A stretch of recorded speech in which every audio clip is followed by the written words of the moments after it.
গোলাঘাটেতে দুই গোষ্ঠীর মধ্যে সংঘর্ষ, আর দুই গোষ্ঠীর সংঘর্ষের জেরে মহিলা সহ বেশ কয়েকজন গুরুতর আহত। জানা যায় আহত আক্রান্ত ব্যক্তিরা বিশালগড় থানায় গতকাল গভীর রাতে দ্বারস্থ হয়। অভিযুক্তদের বিরুদ্ধে মামলা দায়ের করেন। বিজেপি দলীয় কার্যালয়ের চেয়ার নিয়ে নিজেদের মধ্যে সংঘর্ষ বলে অভিযোগ। এলাকার বেশ কয়েকজনের বিরুদ্ধে কিন্তু অভিযোগও উঠেছে এবং বেশ কয়েকজনকে কেন্দ্র করে বেধড়ক মারধর চালানো হয় বলে অভিযোগ রয়েছে। দুই গোষ্ঠীর সংঘর্ষে রীতিমতো উত্তপ্ত হয়ে ওঠে গোটা এলাকা। এদিকে দুই গোষ্ঠী থেকে বিশালগড় থানা মামলা করা হয়েছে। অপর গোষ্ঠী অভিযুক্তদের বিরুদ্ধে মামলা করেছে, অর্থাৎ অভিযোগের পাল্টা অভিযোগ রয়েছে। তবে সে বিষয়ে কি বলছেন সংশ্লিষ্টরা শোনাবো।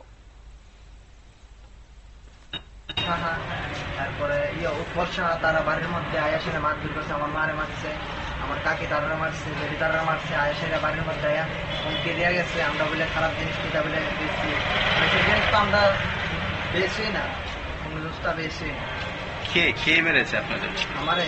আমারে বিকি সাহা মারছে, আর উচ্চেশ্বর সাহা আর উৎপল সাহা।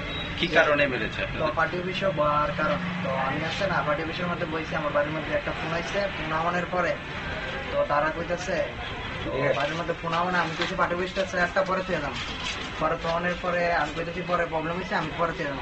আমার বাপের দিনের নিচে একটা তারা নেতা একেরা আমার বাড়িতে গিয়ে মারলো, নিরো মানুষ দেখে মারলো। তারা এটা করুন তো হয়েছেই না। তারা প্রধান মেম্বার, তারা নিশ্চয় বিচার করবো। তারা আমরা বাড়ির দিতে মারবো, তারা কেমনে তারা নেতাই আমরা বাড়ির মধ্যে মারি, মা দূরে মায়ের দূরে করছে।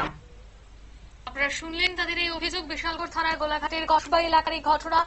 দুই গোষ্ঠীর মধ্যে উত্তেজনা, মারধরের অভিযোগ রয়েছে। অভিযোগের পাল্টা অভিযোগের থানাতেও ইতিমধ্যে দুই পক্ষ দ্বারস্থ হয়েছে। এখন দেখার বিষয় পরিস্থিতি নিয়ন্ত্রণে আনতে পুলিশ কি পদক্ষেপ গ্রহণ করে। নিয়ে নিচ্ছি ছোট্ট একটি বিজ্ঞাপন বিরতি, সঙ্গে থাকুন।